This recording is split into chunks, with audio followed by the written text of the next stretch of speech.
Hello everyone, it's the Rose Whisper, and tonight we're going to be flipping through some of my favorite books. Um, in a few of these, I have certain passages highlighted. I like to do that in my books. Um, so I'll be kind of going through, showing you what struck me when I first read them. I'm gonna do my best to give like synopses of all of them. A couple of them are very dense, but if I don't do a good job, just look them up and smarter people will have summarized it. I'm gonna do my best. These are in no order. These are just the ones that when I was thinking, what are my favorite books? Like, what are my desert island books? These are the ones that came to mind. So, first is Ray Bradbury's The Illustrated Man. This, when I was on TikTok, I came across a video, and this man was talking about, I think the prompt was, like, if you could get everyone in the world to read one book, what would it be? And it was this. I had never seen this man before, but he spoke like so emphatically about this. I was like, okay. So I went and bought it, I think, yeah, on Thrift Books. I love thrift books. You can get some crazy deals on there. Um, so essentially, this is a collection of science fiction short stories. I love science fiction, especially more like modern lit, because I have a Vonnegut in here too. I love it, and I especially love short stories. I love books where like all of the fluff is taken out. You just get like the meat of the story. And I apologize, my voice, I'm like a little, I don't think I'm sick. I think I just talked too much like last week. So I have like a cough drop in, and it might get a little gravelly. So, oh yeah, so because I got the second hand, it has this really sweet note from a teacher to her student. So, so sweet. So essentially, the Illustrated Man is a character who I think he is in a traveling circus, I'm pretty sure. But the unnamed narrator of the story meets him and they share a meal and he starts to tell him the story of like why he's covered in these tattoos. And as the unnamed narrator is listening to him, the man is covered in tattoos, like head to toe. As he's telling the story, the tattoos start to move. And so, here, I forget how many, I think there's like 12, 14. Okay. 1, 2, 11, 12, 13, 14. Oh wow. Okay, so there's 16 short stories. And so each of the short stories correlates with one of the Illustrated Man's tattoos that start to move and tell the story. This book, as I was reading through the short stories, I started to realize like how many things that I love now were influenced by this book. Like, let's see. I feel like Kaleidoscope was one of them, but also there's one called The Rocket, and that was the influence or the inspiration for Rocket Man by Elton John, the song. And I think a couple of Black Mirror episodes get their inspiration from a couple of these stories. I need to reread this one because I don't know why, but I didn't highlight anything, and I love this book so much. This is absolutely, if I had to only take, 4 books with me on a desert island, this would be one of them. Oh yeah, and just like a month ago, I was telling one of my friends about this. We were at their, one of their art shows, and it was just getting really overwhelming inside. So we stepped outside, and then I guess someone that my friend knows walked up, and he's like a 60-year-old man, and they were just like chatting. And I was telling my friend about this book, and their friend was like, "Wait, Bradbury, why does that sound familiar?" And then he paused. He's like, "Oh my God, yeah. I was roommates with that guy's son in college, and he told me that his dad was like a famous writer, and I think that was his dad." And I'm like, it was just so random that I was talking about this book, and then this guy like lived with his son. It was so weird. But if you haven't read this, I mean, short stories, I feel like I breeze through them really quickly. And this is just, so good. Yeah, I need to reread this one for sure.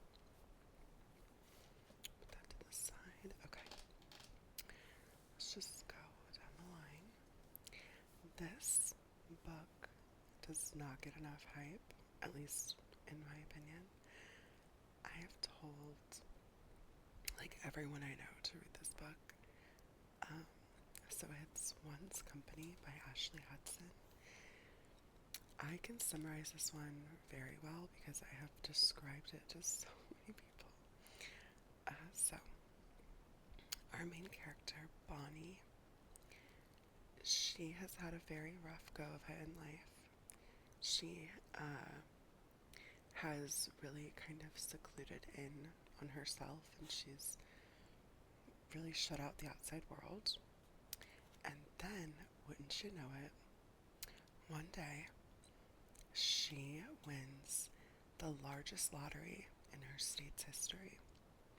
They don't tell you how much in the book, but it's assumed it's like $1 billion. So what she does with that money is she buys like thousands of acres of undeveloped land in the mountains and builds a 1-to-1 scale replica of the set of Three's Company, the TV show. And once it's done, like she builds the apartments, she furnishes all of them. It looks exact. She builds the town, she builds the stores, everything. Once it's done, she tells everyone she knows to never contact her again. And she plays out the lives of all of the characters in the show. It's incredible. It's all about like what seclusion does to a person, how we choose to deal with our traumas. It's just so good. Let me see.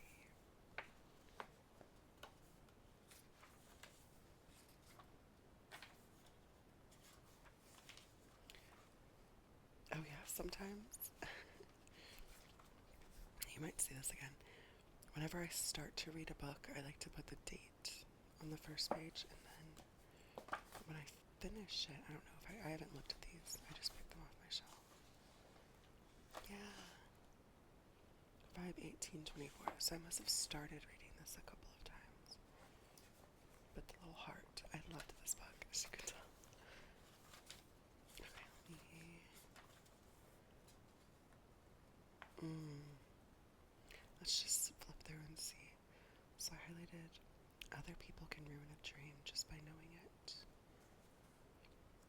I think I loved this book because I am also someone who kind of, you know, removes myself and I kind of fall into my own shell to deal with things.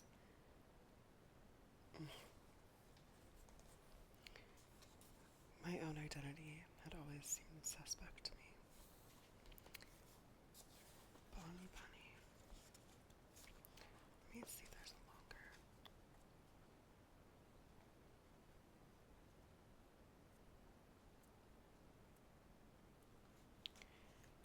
I don't want to give like too much away because the spiral into her own mind is so worth it.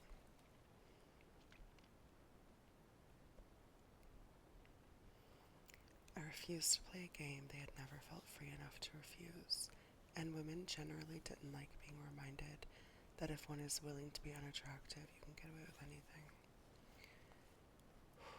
That is so real. That reminds me of, if you ever listen to Mitski, that lyric, and I think about this all the time. She said, and if I gave up on being pretty, I wouldn't know how to be alive. Ugh. Womanhood is just so complex and layered. Let's see. The ending is so bonkers. It's one of those endings where you like have to stare at the wall. Just think. Okay, yeah. So this happens so she has one friend in the whole world. That friend exhausts like every resource to find her and shows up and just is taking in. She had no idea what her friend was doing. And then this book also deals with the reality and like what comes with being seen. And this line I really love. But when she stood at the door and looked at my secret heart without permission, something inside me withered. She just wanted to be understood, my little Bonnie. Yeah. A shadow of pride flickered within me, but it drowned in the rage and embarrassment of being seen. I think this book really opened up for me the possibilities in what I could learn from books with unlikable. I think that's subjective, but I think in this case it's pretty. I've read other reviews and people were like, I hated the main character, I hated her. But I really love books with unlikable female main characters because as women we're raised to be amiable and be likable and be all these things, and Bonnie's like, I'm none of that. Oh, I hearted this one, what does it say? Why then had that life always felt like a pastime? Just something I was doing while waiting for my other self, the actualized better version of myself, to come along and make it real. In my heart of hearts, I had wanted to be exceptional.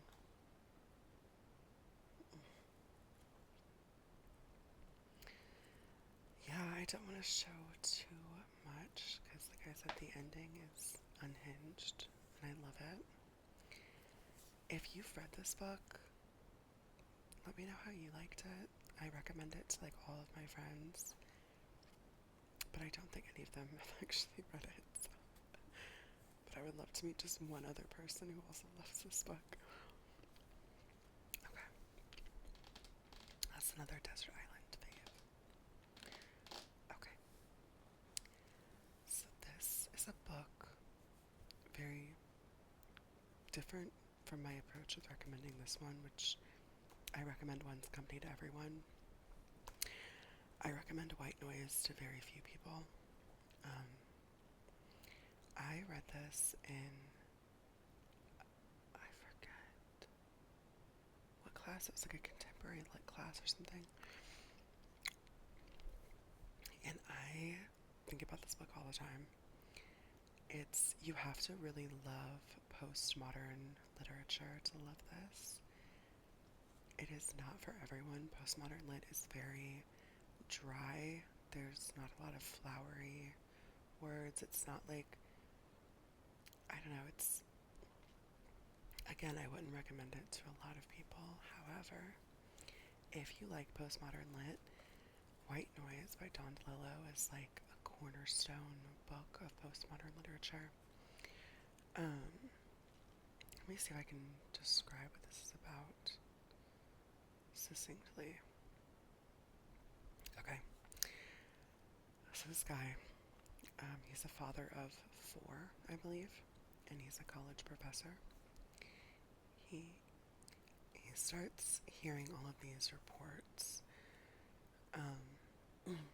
from his son and of like this airborne toxic event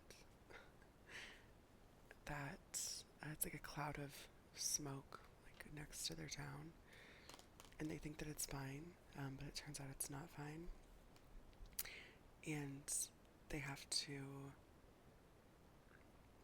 go into like, what is it called, like quarantine. But like that's not really, the book is about that, but it's really about the white noise is like the white noise of modern life. It's like the sound of the radio, the sound of the air conditioner, the bustle, all of that, and how it starts to like strip us of our humanity. Let me see. Jack Gladney teaches at a liberal arts college in Middle America, where his colleagues include New York expatriates who want to immerse themselves in America's magic and dread. Jack and his 4th wife, Babette, bound by their love, fear of death, and 4 ultra-modern offspring, navigate the usual rocky passages of family life in the background bubble of brand-name consumerism. Then, a lethal black chemical cloud floats over their lives, an airborne toxic event unleashed by an industrial accident. The menacing cloud is a more urgent and visible version of the white noise engulfing the Gladney family. Radio transmissions, sirens, microwaves, ultrasonic appliances, and TV murmurings. Pulsing with life, yet suggesting something ominous. Yeah. Let me just see.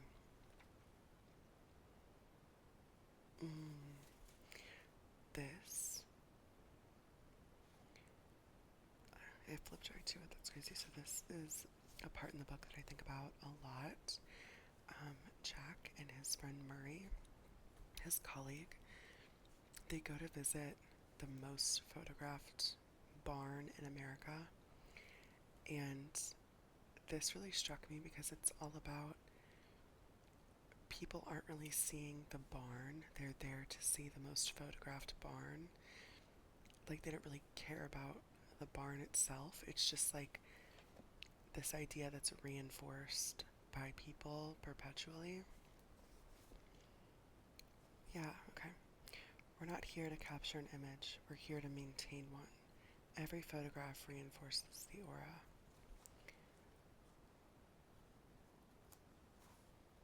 Yeah, no one sees the barn. Once you've seen the signs about the barn, it becomes impossible to see the barn.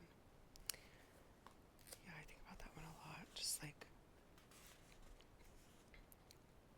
an idea that's reinforced, but it's like you don't see the trees through the forest, you know? Oh, it's just so good. I'm not good at explaining things, but I really love this book. It is dense, and again, I wouldn't recommend it to like anyone.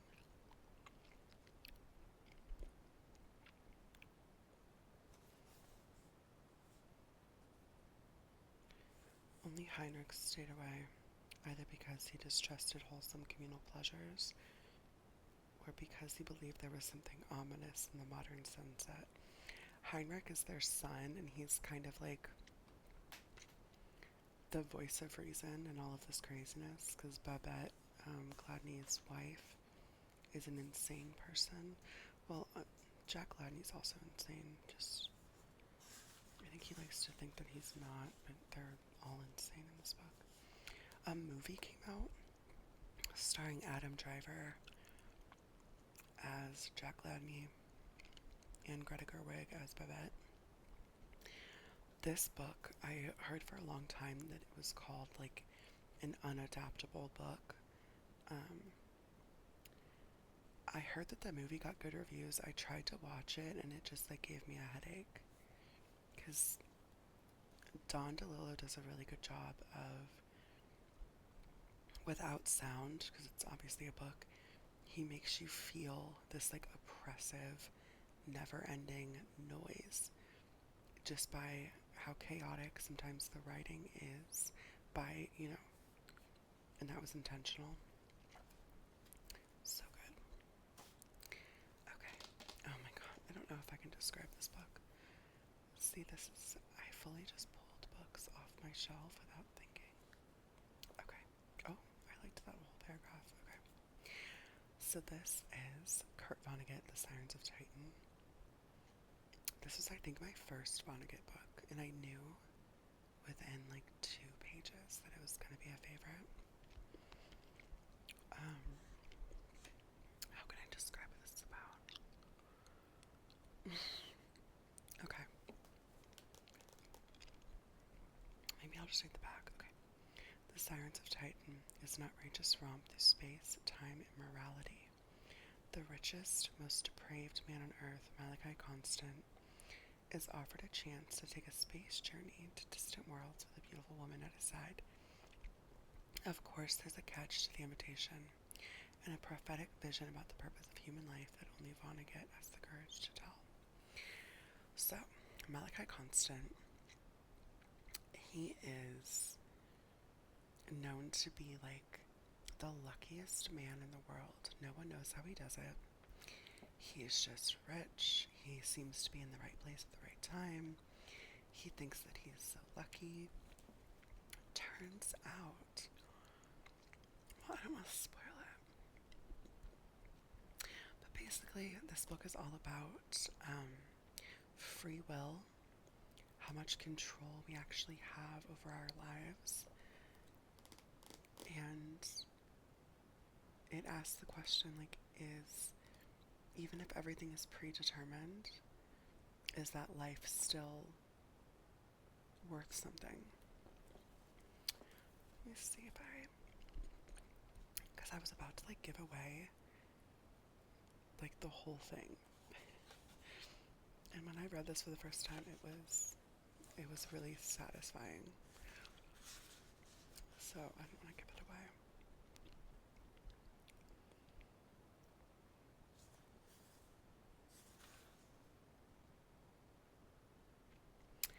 Yeah, so Rumford is another character, and he is unable to stay materialized on Earth because of something called like oh my god, I don't remember what it is. It's a really long, let's see.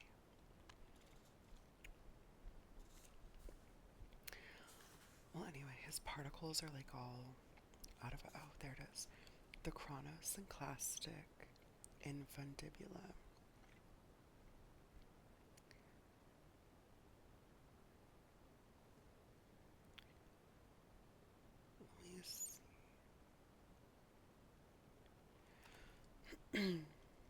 Chronosynclastic infundibula. Just imagine that your daddy is the smartest man who ever lived on Earth, and he knows everything there is to find out, and he is exactly right about everything, and he can prove he is right about everything.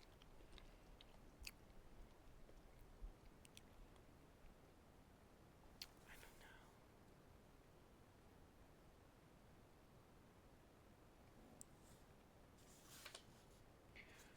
So basically, Rumford,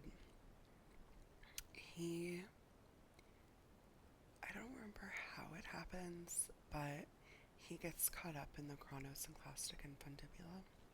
And that basically means that his particles are being shot in a line from like Uranus to the sun, and he can only materialize on Earth when Earth passes through that stream. So it's like a big deal every time he comes back to Earth.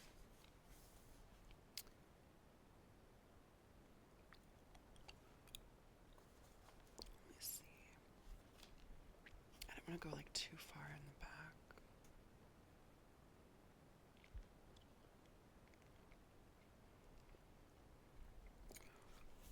So Rumford is the one that proposes to Malachi Constant that he go to Titan, and he gets like this beautiful woman at his side and all that jazz.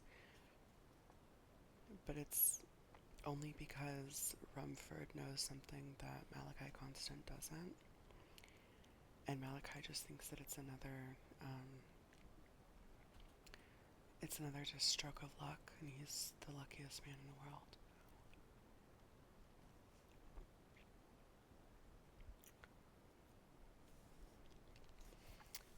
Sometimes I just highlight things because I like how they feel in my brain.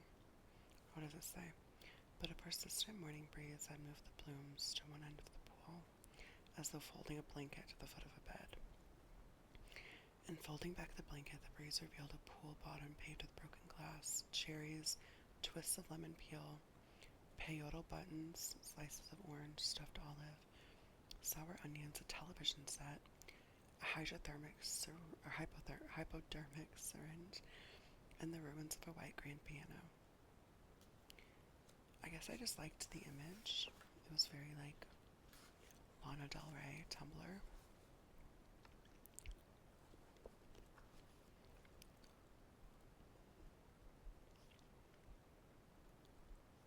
Let's see.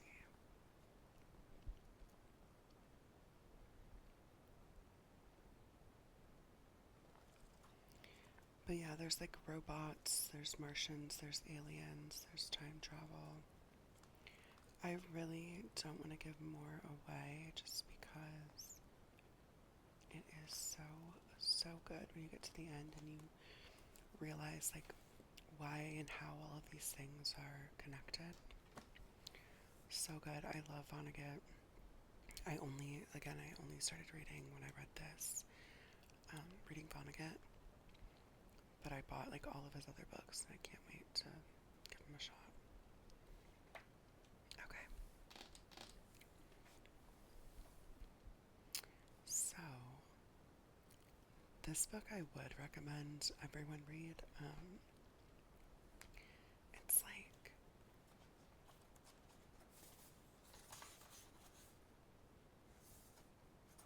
it's 102 pages. You could read this in 2-3 hours. It goes by so quick. This one, nothing is highlighted because I read the ebook and then I purchased the book because I wanted a physical copy. Essentially, well, here, let's just read. As a faithful Mormon, Soren Johansen has always believed he'll be reunited with his loved ones in an eternal hereafter. Then he dies. Soren wakes to find himself cast by a god he has never heard of into a hell whose dimensions he can barely grasp. A vast library he can only escape from by finding a book that contains the story of his life. In this haunting existential novella, author, philosopher, and ecologist Stephen L. Peck explores a subversive vision of eternity, taking the reader on a journey through the afterlife of a world where everything everyone believed in turns out to be wrong.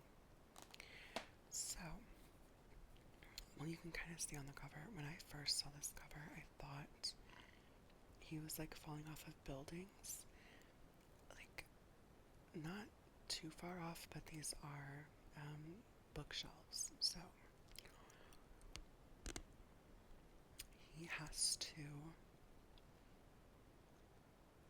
Well, so the book starts, it kind of reminded me of, if you've ever seen The Good Place, where like the show starts with Eleanor like sitting across. So your Soren is sitting across from this being who tells them like, so sorry, the Mormon God, that was not correct. I'm so sorry about that. Um, but actually, this is better because you're gonna get a chance to leave this. It's not even like really hell, like it kind of is, but not in the way that it's that the Christians think of it as. He's like, you can leave. You just have to find the book that contains your life story. Here's the thing. It's not infinite, the library, but it is. I think Soren like does the math, and the library is bigger than like the universe, but it's not infinite. It's like incomprehensible how large it is. And in the beginning of the book, you very quickly see why this is such a challenge. Someone finds a book in one of the shelves that has one comprehensible word in it, and everyone loses their mind. Um, but it's really in a similar way to like one's company. It asks that question like, is a life lived in a vacuum still like worthy? Because he has this whole other life. Like he had a wife on Earth, but in this library, he makes this whole new life. He finds a new love. They're together for like 1,000 years or something. It is also a very bleak book. I would say, in a similar way to if you've ever read I Who Have Never Known Men, very bleak, but so interesting. I love this idea of an afterlife or a limbo. I love this one. I might read this again like today because it's just so good. Okay, now we have our last, and this is the only nonfiction in this stack. But I, when I finished reading this, I could not stop telling everyone I know about it. I found this at Savers, yeah, and I was just scanning the shelves, and for some reason this title, like, I was ignoring so many other things, but this title really jumped out at me. And I'm so glad it did. I'm just going to do a quick flip through. You can see how much I annotated and how there's like different colors of highlighter because this took, weeks to get through, truly. I'm going to see if I can summarize this. Okay. The Geography of Nowhere traces America's evolution from a nation of main streets and coherent communities to a land where every place is like no place in particular, where the cities are dead zones and the countryside is a wasteland of cartoon architecture and parking lots. In elegant and often hilarious prose, Kunstler depicts our nation's evolution from the Pilgrim settlements to the modern auto suburb in all its ghastliness. The Geography of Nowhere tallies up the huge economic, social, and spiritual costs that America is paying for its car-crazed lifestyle. It is also a wake-up call for citizens to reinvent the places where we live and work, to build communities that are once again worthy of our affection. Kunstler proposes that by reviving civic art and civic life, we will rediscover public virtue and a new vision for our common good. The future will require us to build better places, Kunstler says, where the future will belong to other people and other societies. So, that is, that's pretty much it. So, this book goes into the reasons why American culture is so different from other culture with like similar economic development. And it essentially says that the United States, as it is now, is basically like an artificial society. Like, it didn't have the organic growth of like Paris, of London, of all of these older societies that went from, like feudalism to, but like it didn't have like that like organic growth.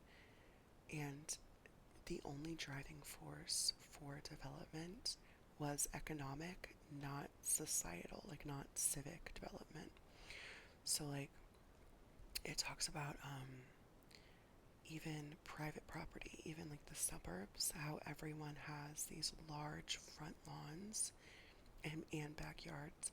That doesn't really exist in, well, especially the front lawns. That doesn't really exist in a lot of other societies or other like cultures with like similar economic development. And it's all about like how American individualism is harming us in the long run, because we don't really have third places anymore. We have work and we have home, and it's making us grow farther away from our neighbor, and it's also harming the environment.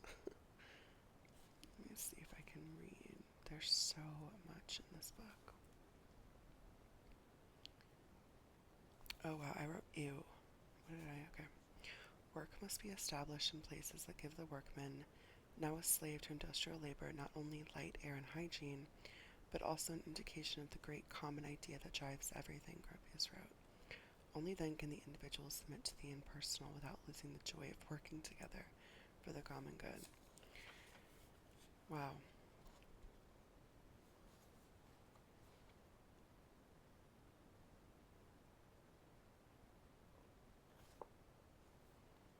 Let's just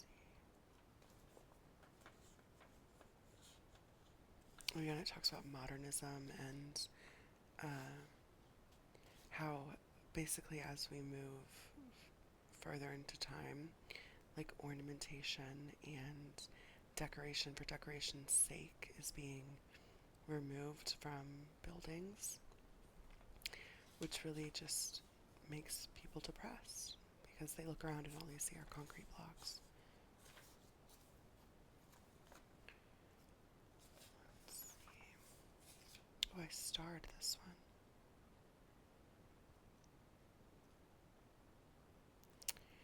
In their effort to promote a liberated and classless society, the modernists and their successors tried to stamp out history and tradition and the meanings associated with them as embodied in the places where we live and work. They failed to create a social utopia, but they did tremendous damage to the physical setting for civilization. Worshipping the machine and industrial methods as ends in themselves, they became the servants of an economy that plundered the future in order to power the engines of production and consumption for the present. This is the essence of the hubris that tries to destroy history. Yesterday's tomorrow turns out to be no future at all, and this destructive, futureless economy is precisely the predicament in which America finds itself today. This was written in 1993. I just want to make that known. And he makes a lot of predictions in this book that have all become true. Oh yeah, they talk about redlining, which if you don't know about redlining, it's horrific. Wow, I really highlighted so much. I love this book so much. I think this would also be a desert island book for me, but it's like if I'm on a desert island, do I really need to know about the civic and urban development of the US? Maybe not, but it is, God, I just love this book so much. Especially this copy, like, if I ever lose this copy, I'll be so sad, because I annotated it. Yeah, you can see up here, there's like 2 lines. Let me see. Oh yeah, here we go. These 2 pages are all about how Ronald Reagan was a horrible businessman. And then back here, again, this was written in 1993.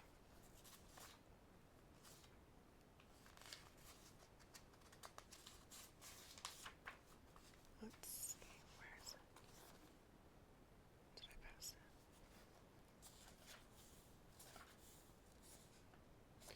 And then this whole page is how Donald Trump is also a horrible businessman. So